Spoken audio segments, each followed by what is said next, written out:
Hi, this is John Rao from Move or Rust. Now this is a Bris 3.1 metre boat that's just shy of 7 years of age. You would see the Bris sign on the side there, but it fell off. Now I'm looking at some repair work because I don't really want to buy another one at this stage. Oh look, there's a sign on the other side. Isn't that good? So at least one side has a sign. I've taken out the metal floor for now. Here's the problem. We've got all this coming apart here. This gluey stuff extends into t'other side, right there and there.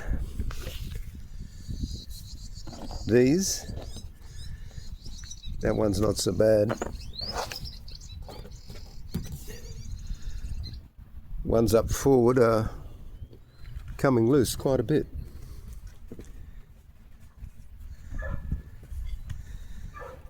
So I'm going to be cleaning it. See what I mean? This holds your seats across there. This little strap does, I guess, whatever it wants to do. That's got to come back into there and plonk in with a bit of glue. I've looked up online. There are a couple of types of glue I can buy in Australia. One's poly whatever, and one's Aztec or Asbond. That's it. Both the same. They're two-part glue, a bottle of resin and a smaller bottle of accelerator. Some people say you can use epoxy. I don't know. There's too much movement there. Now this is the transom, and it's in a heck of a state. So I'm going to have to put some packing here and there, probably with some teak planks or whatever, to give that a bit more beef. The transom itself is still more or less okay. I've got the Bris up on our yacht at the moment. It's the easiest place to work on it. The good thing for a 7-year-old dinghy, no, almost 7-year-old dinghy, is that the seams are apparently heat welded, according to the supplier, and it doesn't lose any air. So that's good. That's really good. Having read that dinghies only last a few years, that is, dinghies on the economical side, we're doing okay. So the other problem is that there's a wooden floorboard that goes in there, and that's rotten. Now if that's marine ply, I'm a monkey's uncle, or it's the worst marine ply ever supplied in the world. So I'm going to scrub down the dinghy shortly, hose the life out of it, clean it up, and check for any more loose bits, and we'll see what we can do. So I will move this on after the next phase. So you'll hear the wind? Oh, I think so.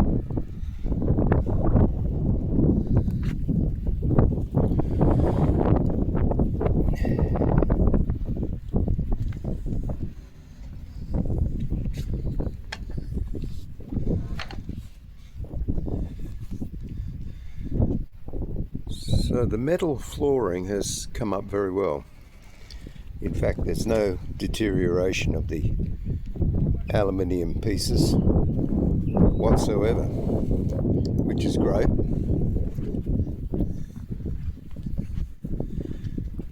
However, the wooden piece at the front that I was talking about. Severe deterioration here. Unlike any marine ply I've ever seen. Shame on you, Bris. You could have done better than that. But what I will do is I'll cut down here. I'll insert a piece of my own marine ply and then fiberglass it in, because I've looked on the internet and cannot find this as a spare part, which is a shame. In fact, there's quite a few spare parts that I can't come across. Now the boat is up, propped up right, so that I can get at, put that in there to let it clear out. This is the transom breakaway section, and that's where it will leak, or has been leaking. You can see the green muck. And then the deterioration of the transom itself. Once again, all that top quality marine ply, Bris. I don't know where you're buying it, but perhaps I'd source it from somewhere else. Anyway, I have ordered glue, American glue, HH66, I believe, and it's on its way by snail mail to me. And what I will do when it gets here is I will repair all those icky bits. I will beef up the transom, and I will show you what I'm doing, when I'm doing it, and the results. I've seen some people saying this was leaking. I don't know why, because it's an add-on to the floor. How it can leak all by itself, I don't know, but it doesn't appear on the inside as a seam, so it's an extra for running up the ramp and taking the scuffs. Other than that, the seams seem to be in excellent nick.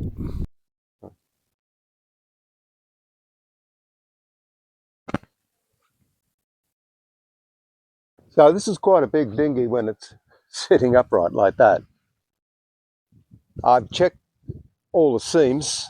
As I've said before, they're apparently heat welded and they show no sign whatsoever of separation, which is pretty good, really. However,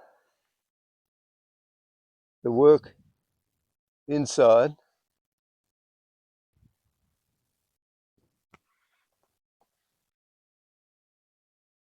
is going to take a little bit of work, a little bit of effort, and apart from that, what do you expect from a budget dinghy? I know a lot of people are buying these, and they've mentioned the internet one, the YouTube ones I've seen, 2 and 3 years of age. This is, as I've said before, almost 7. It doesn't do a lot of work. It sits on the davits a lot of its life, so it's subject to rain and sunshine. That's what's been killing it. And if I can cut out the bad bits and protect it from that, fine. I've toyed with painting it. No, nothing. It seems to be holding up very well on that angle. So what I'll do is get back to you in part 2 and see if we can make this historic, because some people have said 10 years for an inflatable is like a Guinness Book of Records thing, for a budget inflatable, that is. We shall see. But I've got faith in it. I don't want to replace it and then have a problem with the new dinghy. So we'll let it go at that. And I'll see you in part 2.